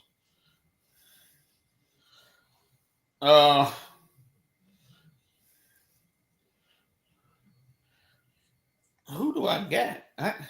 I guess I'll say. Cuz said he going with Bijan. There you go. That's what I was thinking about. Thank you, Big Z. Bijan went to work on the Rams. Excuse me. Thank y'all for coming. God bless you. Good night. And he just came in and put a personal best on. And somebody got mad. And this is where I started laughing at people. Why the Falcons didn't let Bijan get 5 more yards and get 200? I said, Bijan want to win the game. He wasn't studying about no individual stuff. He trying to win a game. Y'all kill me. Could have gave him another carry. I'm like, uh-oh. Like I heard him going crazy. Miami done scored. Uh-oh. So, yeah, Bijan Robinson get my baller. A year that could have been. Yeah. All right. Hey, so what's your baller? I already got Nicola. Oh yeah, you told me, nigga. Yeah, that's right. Yeah, I gave you an extra passenger so you get your get your Uber money up. You know what I mean? But, yeah. I got you. All right, Busters. My buster goes out to. How should I say this? The Atlanta Falcons football coaching staff. Or the Atlanta Falcons team. They play better when they eliminated. They are 12-4 when they're eliminated from the playoffs. They got a way better record when they're eliminated from the playoffs than they do when they're actually playing for the playoffs. Unbelievable. So this goes to show you that this is all coaching. They play better when they're eliminated, and the players are playing the track because they got contracts and playing for other incentives just so they can get paid. So the coaches ain't doing nothing to really to coach them up or to rally them to play better during the season. They have to be eliminated. So if they started the season saying you're eliminated from the playoffs, maybe we'll have a better season. Yeah, I know it's rough. You sit back and you like in the last, you beat the Bills, who gonna be in the playoffs? You beat the Rams Monday night, who gonna be in the playoffs? Yeah. You beat within the last month, you beat Tampa Bay, who might make the playoffs depending on how this game turns out Saturday. Just think the one win against Carolina would have put you in the playoffs. It would have put you in a chance to win. Should not be losing to Carolina at all. Yep. That's amazing. They could be tied for first at the end of the year and not have a chance to win first. That's crazy. Yeah. That goes to show you how. Oh, Cuz say the coaching staff is this boy. Stop. All right, give me. I got a whole family in the boy stop scenario. Right, well, give me your buster then, and then we'll go to coach. Oh my buster. Actually, okay, I got a whole family as my buster, and then I know who my boy stop is. So the Diggs family, what are y'all doing? No. Cuckoo. The whole family, the Diggs. What are y'all doing? I mean, I'm glad he got picked up, but what are y'all? Yeah, it don't make sense, man. But fly back to Dallas, then fly back to DC. Listen, it is what it is. Okay, they didn't want you to stay. I get it, but you don't. It's another example of I'm going to put in jeopardy that kind of money because I don't want to fly back with the team. Now, granted, I know it makes sense. You already there, whatnot. But hey, it is what it is. Great. All right, Coach, what you got? Draymond Green for arguing with an 80-some-year-old man at a game. I'm like, Draymond, your act is tired, dude. Your act is tired right now. You can't play Mr. Triple Single, so you're going to get attention to yourself by arguing with an old man in the stands. Yes, Draymond, you are really helping your Golden State Warriors by wasting time getting an argument with an old man who probably was saying some crazy stuff. But still, you take time out to argue with a man that age, and come on. Hey, Coach, I don't agree with Charles Barkley a lot. Not that I don't like him, but sometimes there's some stuff that Charles said. I'd be like, oh, okay. But I had to agree with him not last year, maybe 2 years ago, when Charles Barkley said, when you start acting the way Draymond is acting, that is because you can't play anymore. And Thank you. And Charles hit it right on the head. Like, he's lost the ability. He's not a shooter. He don't have a step. The game is kind of, when I say the game is kind of past him, the way they play the game, he don't fit in this game anymore. And so all he has left is to be this enforcer. That's all he has left, Coach. That's it. That's it. And when you can't even control that emotion part of it, this is what you get: 100,000 technicals and fussing with people in the stands and kicking people and punching teammates and all that stuff. They got nothing to do with the game. Even John Morant looking at him funny. Miami up, pick 6. All right. Sorry about that. No. Julian saying, come on, bro. Ain't no way you threw that ball. Miami came to play, Coach. Yep. This ain't got nothing to do with Carson Beck tonight, because that pick 6. All you gotta do is hand the ball off. Ryan Day got that pressure on him now, boy. He on the sideline pacing. Now that was a telegraph pass right there. Good Lord. Yeah, did you see that? You should have put a stamp on it. You made it that easy. I agree. All right, here we go with our boy stop. My boy stop is always local here in the ATL. My boy stop here is how in the world Jalen Johnson is 8th in All-Star voting in the Eastern Conference.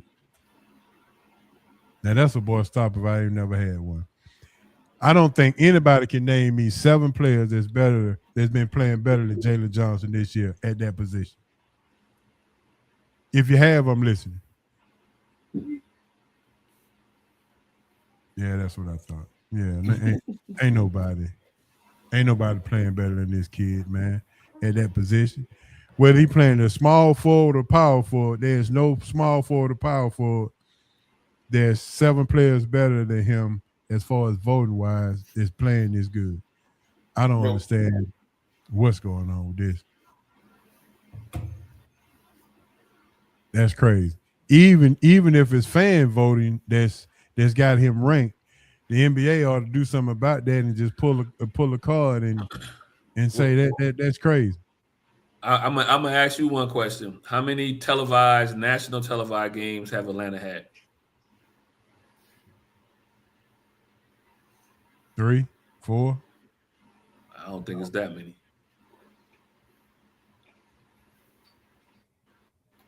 And so nationally or locally? No. National televised game with a Sunday marquee. There's 3 games, and Atlanta is one of the only national game Atlanta gets is MLK Day. And they didn't even do it this year, I don't think. And that's my point. I think granted, everybody knows who Trey is and whatnot, but when you don't get national televised games on a regular basis, you know. Well, hell, the NBA watching it, they know who he is. I get it. I mean, I agree with you. It shouldn't be, but I think that's part of the problem when it comes to the fan base. And then any fan that, if you ask any fan here in Atlanta, name me people off the team, the people who watch the game know, but most folks will just be Trae Young. That's it. Yeah, I agree. All right, Coach. I mean, Asa, give me your ball stop then. While we John Calipari. Oh Lord. Said that with a lot of aggression there, bro. It's rather rich of you to be fussing about kids in the portal when you started this one and done thing. So how is it an issue? Oh yeah, I heard his resolution. Yeah. How is it an issue with kids who come play for you for a year and then go into the portal and go somewhere else? Why is it an issue for you for that kid to go somewhere else, but it wasn't an issue for you for that kid to come and go to the NBA? Oh, I know why. Because now you're going to have to now coach not just talent, but coach talent up. And if you can't keep the talent on your team, it's going to affect your numbers because you can't hide behind they went to the NBA. I just find, to me, if I get a kid for 1 year and he going to the portal, that's no different than that kid for 1 year going to the league. From his perspective to what he started, I understand about the portal, and how wild it is. I get that, but he shouldn't be the messenger, not him. Mm-hmm. Because you was the portal to the NBA, and for me, those years that this was going on with the one and done, to me, Calipari, you ruined college basketball. So right message, wrong messenger. Yeah. Like I said, I find it rather rich. He was up there complaining about the portal. Yeah. Rather rich. Coach, give me your boy stop, Coach. Don't you ever talk about John Calipari again. Leave Calipari alone. He's doing his thing. My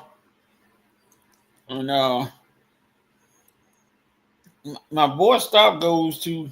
It don't go to Jerry Jones this week because he's been mighty quiet since they out. They ain't got nothing to say. But let's see. Who is the one that chomps his opened his mouth and stuck his foot in it?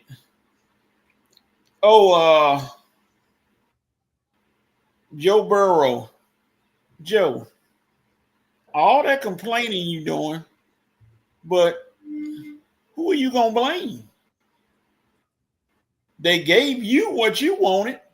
They gave you a big contract. They gave Chase big money. They gave T. Higgins big money. And you still saying something has got to give? Well, Joe, I don't know what's got to give. I guess you're gonna slap somebody on the defense. I don't know, but dog, they gave you what you wanted. But it's okay. Cincinnati will continue to finish third or fourth every year, and Joe will probably leave more than likely. So, hey, Coach, I mean, he got to stay healthy. Even if somebody wanted to go and trade and give a king's ransom to get him, right? I wouldn't. Name me a year that he's been healthy all 17 games. The 1 year he made the Super Bowl. The 1 year he made the Super Bowl, but before then and after that, he's been 12 games at best. Yep. All right, so you gotta stay healthy. Let's go do it for ballers and busters, but I do have a trivia question. Uh-oh. Name me the only player in history to have breaking up, who have 10 plus, who done broke up 10 plus no hitters in their life, in their career. Oh. Tony you asked that Gwynn. last week, didn't you? I could ask that if you was at the dinner. No, I wasn't. It's Ricky Henderson. I asked that last week. I don't think Or so. 2 weeks ago. Because you stopped us. Yeah, it was Ricky Anderson. Yeah. See, I be listening, H.O. I be listening. I retain. You know what I mean? I don't know if I asked that question, but I asked some similar problem. Yeah, Ricky be Ricky now. I don't care what you say. Yeah. Whenever you get through Ricky, be Ricky. But how is that possible though? Because he has Lead the off most. hitter. He has the most leadoff home runs, right? Yeah, Or 81 leadoff home run. Yeah, Ricky. I ain't gonna take the credit for it, man. I think you asked that, or we was part of a text message, or maybe I. Yeah. Oh, you know what? No. You didn't ask that. I did. I think I might have saw it on. I think I seen it on some meme or something like that. Oh, did you? Okay. Yeah. So it just happened to be the same time, whatever. Okay, go ahead now. Look at you. Look at Asa trying to be in there. That's a good one, though, ain't it? No, yeah, because whatever I watched and I sat there and I was going through and I was getting them all wrong or whatever. And then when they made it, I was like, oh, okay, because the way the question was, you wouldn't have thought about the leadoff hitter. You thought about somebody getting a hit in the 8th inning of a no-hitter. You know what I mean? Something of that nature, whatever. But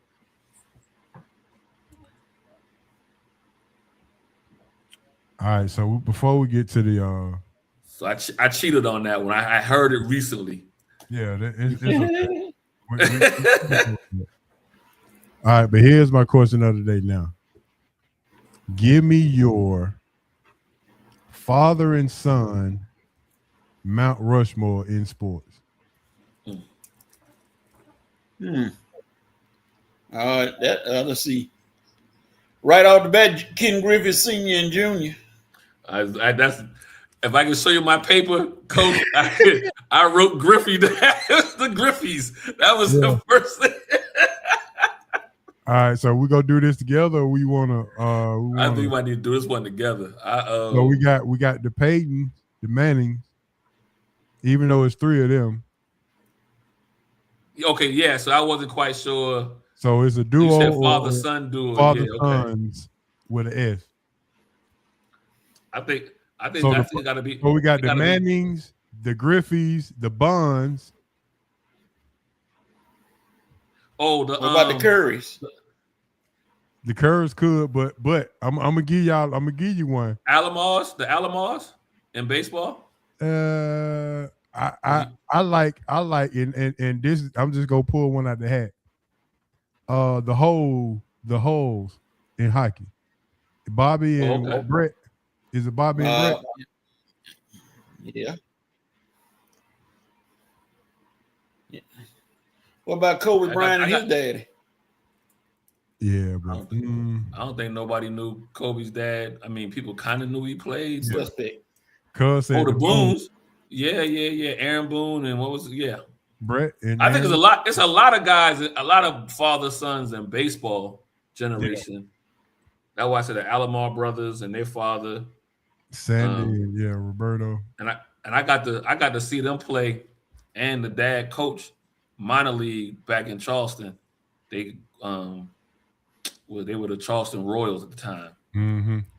And so we got the Bonds, the Griffiths, the Mannings, the Currys.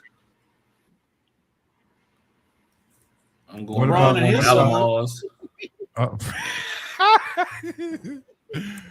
What about Clay and Mike Thompson? Oh yeah, you got that. Hey, you got a ring. You got a ring. You got Boston. You got old boy Rivers. Oh, that's son-in-law. What about the Guerreros? That's son-in-law. That's son-in-law, right? Yeah, that's son-in-law. My bad. Oh no, Austin Rivers. Yeah, Austin Rivers and Doc Rivers. Yeah, I don't know if they can get in now, but you said the Guerreros. Yeah, I like Vlad and his dad, the son. What you got against the Rivers, H.O.? They ain't got nothing against the Rivers. What about Cecil and Cecil and Prince Oh, so, Fielder. yeah, Prince Fielders, the Fielders, yeah. Okay. Here's a good one that'll throw y'all off. What about Dale Earnhardt Jr. and Senior? I like Oh, that too. Yeah, that's a good one. That's a great one. Coach. Yeah. So now we just got to pick forward. Mountain Rushmore. Which forward would you go with out of all the teams we done named? Okay, the Griffiths, the Bonds, the Mannings, and I don't know who that fourth one gonna be. You ain't gonna put Curry up there? Yeah, I guess you can get Dale and the Currys in there. They gonna be. I got my 1 through 4. I actually got it in order too. Go ahead. I'm gonna go to Earnhardt's 1. Okay. Because the son did just enough before he left the sport to, match his father. I'm gonna go to Manning's 2 because Peyton and Eli both got 2. Think about that. As good as Peyton was, Eli and Peyton got to say, you know what I mean? Mm-hmm. And then 3, I'll go the Griffiths. No, actually 3, I'll go Curry because Steph got so many rings. Yeah. And then 4, I'll go Griffiths. Unfortunately, neither one, the Pops nor son, you know what I mean, made it to a World Series.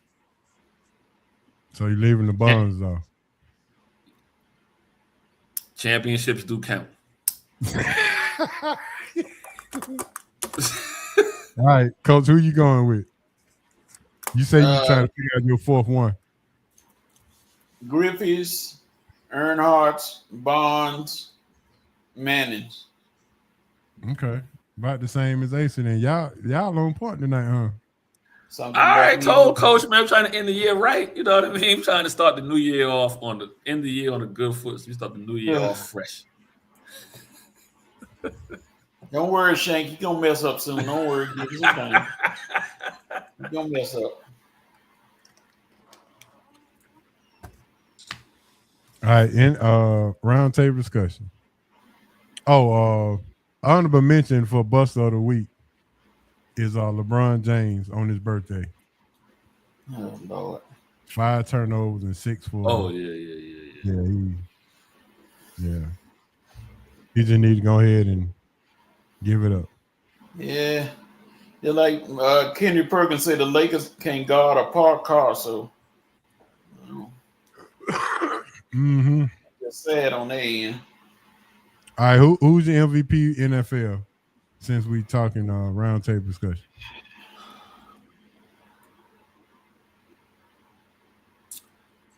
I'll say this. Go ahead, Coach. Take Drake May off New England. They ain't winning nothing. I'm gonna have to go with Drake May. Okay. I'm not going Drake May. I'm on if San Fran wins, and they get the number 1 seed, I'm going Christian McCaffrey.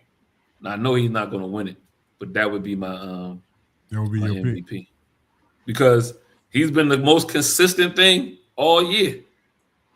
He's going to have 2,000, possibly 2,000 plus yards from scrimmage, if I'm not mistaken. Number 1 seed. Cuz going Griff's, Hull, Earnhardt, and Boone. I got to do some homework on the Hulls. That was hockey, right? Yeah, that was the hockey, yeah. Hockey, yeah. Okay. Yeah, they were bad. They were bad. Now, Bobby and Brett Hull, them scoring machines. But that would be my MVP right now. Would be Christian McCaffrey. All right, Coach going Drake May. I still say Stanford might get it. He might pull it out, even though he looked kind of rough on Monday night. I see. I think he might pull it out. All right. The funny thing about Monday night, HO, and to more your point about your always putting the Falcons coaching staff on the buster list or whatever, people respect the defense this year. So even though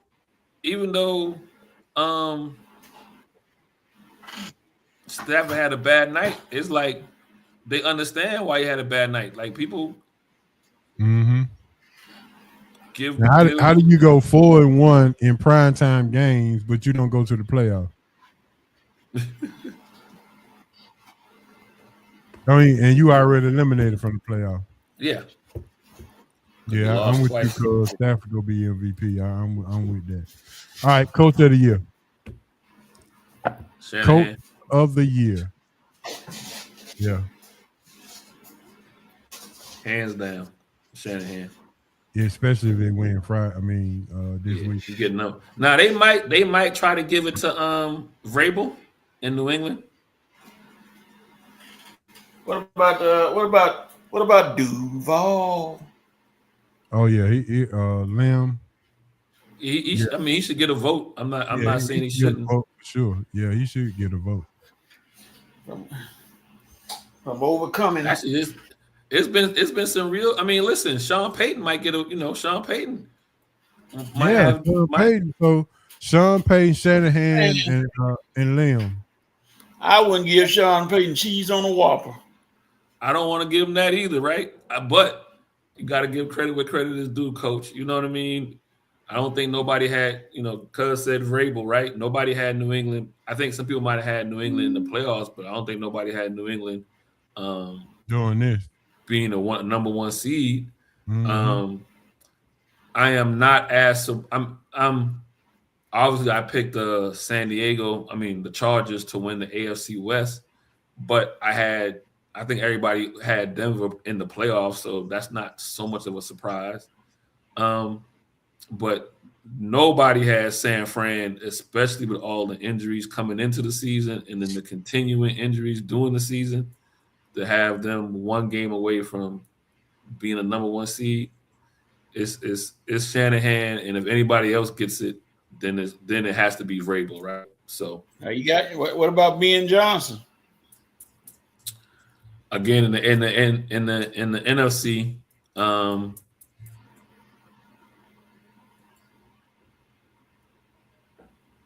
he hasn't done.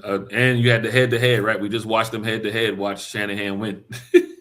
So you got the coaches head-to-head in that discussion. Mm-hmm. But I agree. I said Ben Johnson because not because of the record or anything, because what he done with Caleb turned him around from where he was to what he's doing now. It's a good call. I mean, I think this year is you can make an argument for about 4 or 5 coaches, right? Listen, if somehow Houston wind up finishing off this run they on, I can make a argument for D'Amico. Yeah.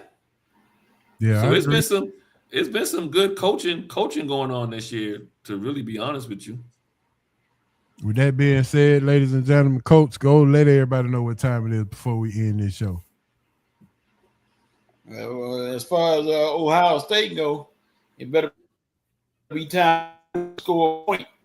But it seems like Miami having the most fun, and I think they done dipped into the bag, so it's time for the fun bag. Yes, sir. SRT fun bag. Watch Michael Irvin. All right, Carletta might be at church, y'all. So if he, she might be getting early service in. Yeah, she might be in early service, but we'll see in a second. Fun bag with Carletta. That's sad. Yeah, but we go jump right into it though. All right. So the first question, you already know, I'm gonna start with the back in the day question. Did you ever walk to school? Oh yeah, that's all I did, walk to school, because my mom, she was a teacher. She had to be there before anybody. So yeah, get how far did you have to walk? About 10 miles. Huh? Well, 10 minutes? I ain't gonna say 10. No, it's a long way now. I ain't gonna say 10. I'll say 4 to 5. I exaggerate a little bit, but it was a walk. Horse That's and for carriage. sure. I get it. I get it. Oh, let me ask you this then. Did Whoa, you walk by whoa. yourself See, or did you walk? hold it, H.O. See what he said? Yeah, See what he said? but he did that on purpose because he I knew know. you would go. He did that on purpose because he knew he had to get you going. I'm sure he did that on purpose for sure. Busted But up real. did you walk in a group or did you walk by yourself? I used to, me and my boys used to walk. Sometimes I had to walk by myself because my brother graduated, so he was gone. He was in middle school when I was in elementary, so I had to walk by myself sometime, but I wasn't worried. Now, was I the only kid that when I went to kindergarten, we only did half a day? Nope. You too? Yeah, they have that. So we walked as a group. The neighborhood walked to school as a group when we was in the kindergarten. We walked home together. They got HO. They got these kids doing a full 8 hours now. In the kindergarten? Yeah, kindergarten Listen, go all day just like everybody else. My cousin has 2 boys, and so I asked her. I said, she was like, "Oh, the youngest one just started, right, or started last year." And I was like, "Oh," I said, "He get out at 12?" She was like, "Nah, he did a 3." I said, "Huh?" I said, "What time you got to be there?" 7:30. I said, "That's a whole shift." Yeah. Yeah, They got them kids. They got them Hey. kids doing. Listen, they got them kids. They letting them kids know. Listen, this is your life. You're gonna be doing 8 hours the rest of your life. But they do get their nap time. They still get nap time when they get sleep during the day. Even though they go a whole day. And one thing I used to love about teaching elementary, my last class was kindergarten, so we had a ball. They were now like, yeah, I can. So when you was in the kindergarten when it was nap time, did you sleep on the cart? Yep. The pull-out On cart? the floor. On the floor. That carpet was in there. The carpet. Yeah, bring your pillow. We had the pull-out cart with like what the Army had. You unfold it and lay it down and sit it down and you just lay on it. No, you slept on the floor. You had your pillow. The room was carpeted, and they let you take that nap. And boy, you dare not wake them up during that nap, boy. It'll get ugly. I heard that. All right, next some violence up in there. What age was it when you first got your key to the house? 6. When I was in elementary, because nobody was at home, so I had that way to get in. My mama said, "Put that key in your pocket and don't take it out for nothing in the world." Yeah, I was 5. I had a shoestring around my neck. Yeah. So hey, I didn't answer that question about having to walk. I literally was a mile away from all the schools that I went to, and I was a mile away from elementary, a mile away from middle, and a mile away from high school. Really? And so the rule was if anything over a mile, they had a bus route go to you, come past, whatever. And so I had to walk like a block to the closest bus route. And so but there would be days where I was like, whatever, I missed the bus, but just walk. And there'd be days I get there on time to catch the bus. Well, hold on now. Did you miss it on purpose so you could walk with a little shouter down the street? Hey, listen, we had all kind of we had little things going on. Little, either to miss it, walk down the street, or really miss it coming home, hang out, play ball, hang out, and then kick it on the way home. So I was 5 years old, coming home by myself, letting myself in the house. Yep. And I had a key around my neck with a shoestring. And my mama dared me to lose it. Don't you take that off your neck for nothing and for nobody. Yep. Now, my question is, since you had a key, did you ever lose the key? No. I'm too scared to, because I'd be scared to go home and can't get in. The dude on IG said He was so scared to tell his mama he lost the key. He broke in the house. Oh Lord. No, I wasn't breaking in my house. Hey, Joe, as you mentioned it, man. I don't think I'm being serious when I say this. Like no exaggeration, nothing like that. I don't think I've ever lost keys in my life. All right. Well, and I think part of that was, to your point, like you wasn't losing the house key. Yeah. You Okay. lose the house key, you get your head knocked off, because then they got to go and make keys for all the doors, new keys for the. You weren't doing that. Yes, punishment waiting to happen. You grounded. And it's hot here in the South. I'm trying to get in the house. You know what I mean? And nobody want to be outside initially. You know what I mean? I want to get home, get in the house, watch some TV. All right. Question number 3. If the ice cream truck came on your street right now, what are you getting off the truck? Ooh. Strawberry shortcake. I'm getting the pop-up. The sherbet? Yep. What's the or the Star Spangled Banner one? Yeah, I know what you're talking about. I was gonna tell you that. I can't remember what the name of it is. The red, white, and blue. Yeah. Yeah, the popsicle one. It had the little grooves in it. Yeah. Mm-hmm. Oh shoot! Hey, it wasn't a triangle, but it was like it had the chocolate and the peanuts on it in the shell. The drumstick. That one was good. The drumstick. Drumstick, yeah. What about was good too. What about an ice cream sandwich? Oh, all day. Get the big yeah, ice cream. Yeah, that what Cuz said, the red, white, and blue. I can't remember the name of it though. I can't remember the name of it either. So that's why I said Star Spangled Banner. Mm-hmm. All right, question number 4. Name an actor or actress, no matter what the movie is, you're gonna have to see it. Denzel. You can name an actor and an actress, it don't matter. You can name one or both. Actor Denzel, actress without a doubt, Angela Bassett. I watch her eat a sandwich. All right, I watch Angela Bassett with the TV on mute or the movie on mute. We just want to see Angela Bassett move around. Okay. If you go Denzel, I'm gonna go Samuel L. Jackson. I will rain down tyranny upon you.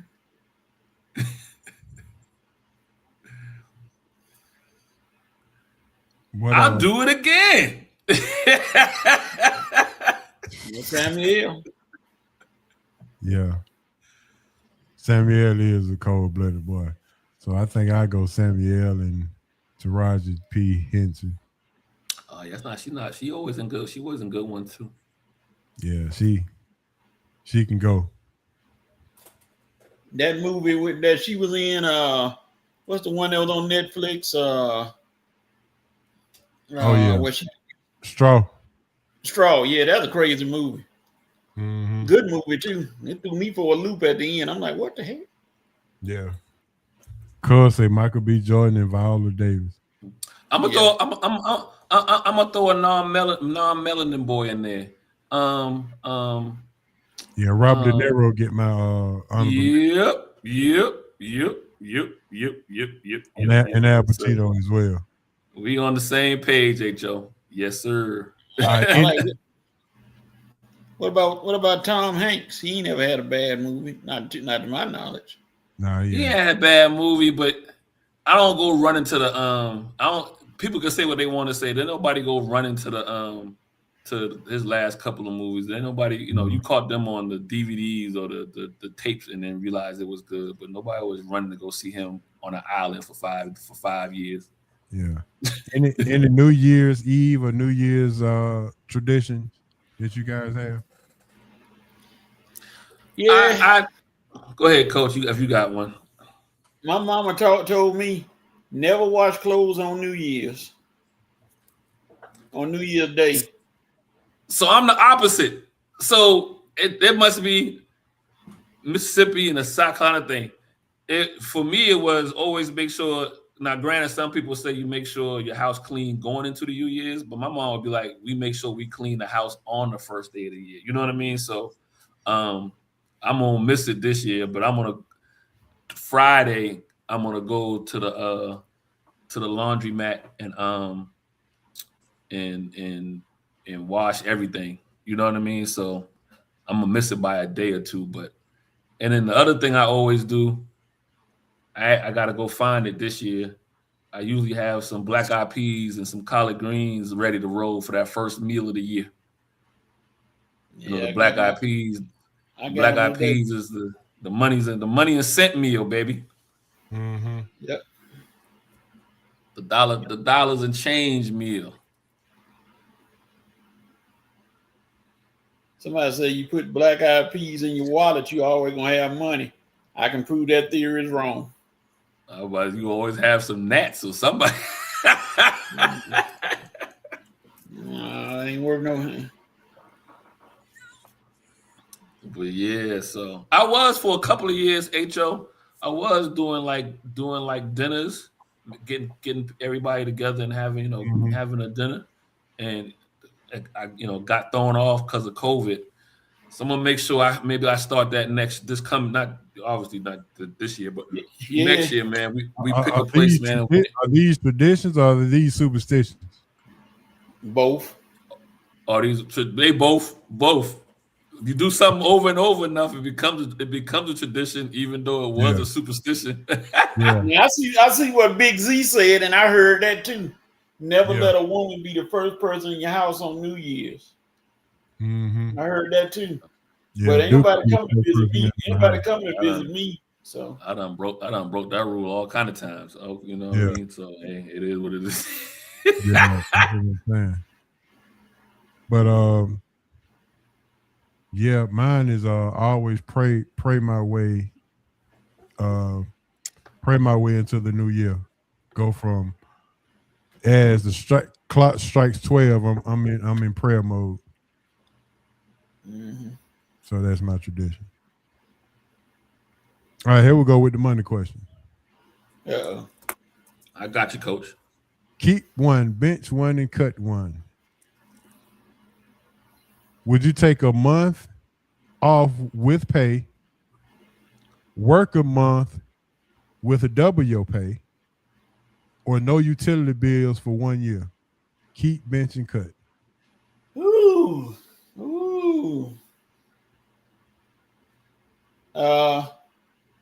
No utility bills, keep, work double pay, bench, and cut off with pay. Okay.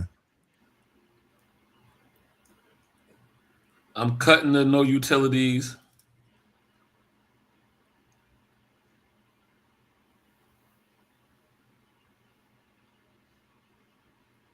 I'm taking the 1 month with double pay. Okay.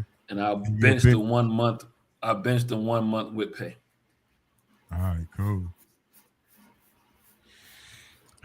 All right, another money question. I saw this on the internet, so y'all bear with me. Would you hide $25 million cash for somebody for $100,000 a week? Hide it. Yeah, I can do that because they'll never find it. I hide it so good I'll forget it. For $100,000 a week. Look at Ace. Ace is thinking. You trying to think of a hiding spot? I've as a couple of things. I had something to say when they were coach talking about he hid it so good he'll lose it. That took me out. That messed my whole thought process up. 25 and what's the consequences though? Well, you know why you're hiding, because it's illegal. I know. So what's the consequences? You tell me. If it's illegal and if you get caught, then what? And then I go to jail? Oh no. Part of me was they ain't gonna get 25 million back anyway, because I'm gonna hide it, but I'm gonna it's some 25 million, and you get 100,000 a week. You just can't let nobody know you hiding it. That's all that is. Well, my whole thing is too when they want it back, because I might be hiding it just for 1 week. Well, that's cool, but That's all you gonna get is 100K then. 100,000. Yeah, nah, they. Asa, not Asa, HO. Mm-hmm. I dig a hole, put it underground in that hole, plant some grass on top of it, put a doghouse on top of it with a pit bull. I bet they don't find it then. You think you can keep looking? Well, that's what Frank Lucas did. They still find his up under the doghouse. Mm-hmm. No, you don't get through that dog. I can tell you that right now. Yeah, they found his money up under the doghouse. Mm-hmm. All right, last question of the year. This for you, Coach. Spell optimistic. Ooh. PT. What was that again? Spell what now? Optimistic. Optimistic. OPTIMISTIC. There you go. I might play that song before the year's out. That's the song, The Optimistic by Sounds of Blackness. That's one of the Sounds best of songs. Black, yes, sir. Yep. That's how we gonna end the year too. You believe all that. How long you were doing bars earlier? Now you sing. Hold on, now you got some talent that we don't know about. Hey, listen, I come from a talented family, man. So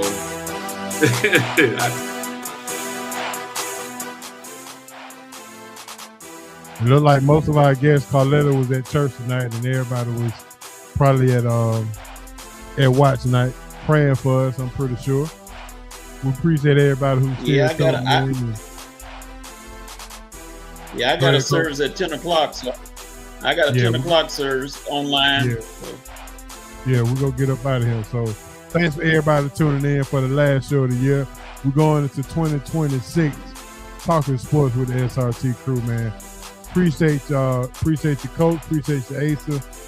Man, it's been a ride, man. 2025 went by pretty quick.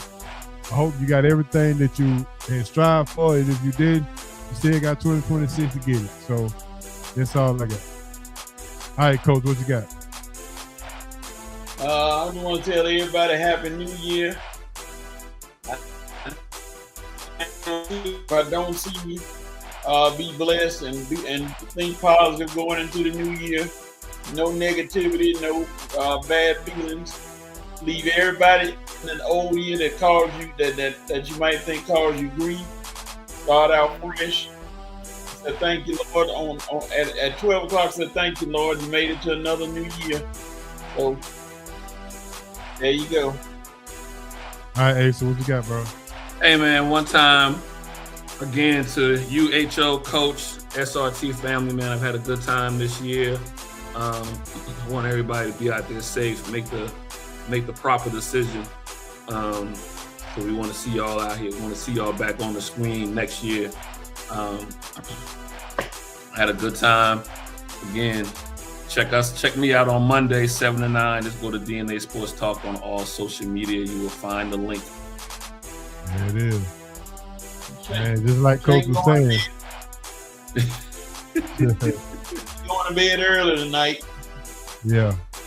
Just like Coach was saying, man, stay positive, and if you're mad at somebody this year, man, please let's have some forgiveness and let's get that right, man, because it only gonna bring stress to you. So if you're mad at somebody, let's have a forgiving heart, because that's what the good man above will want, for us to have a good heart.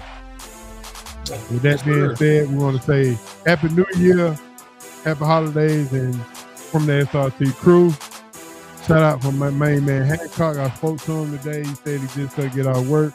Shout out to D. Will, Smitty, E-Dub, everybody who's affiliated with SRT, man. We so appreciate it. With that being said, it's your main man H.O. from Bankhead. R.I.P. Mons and Pops. R.I.P. BC.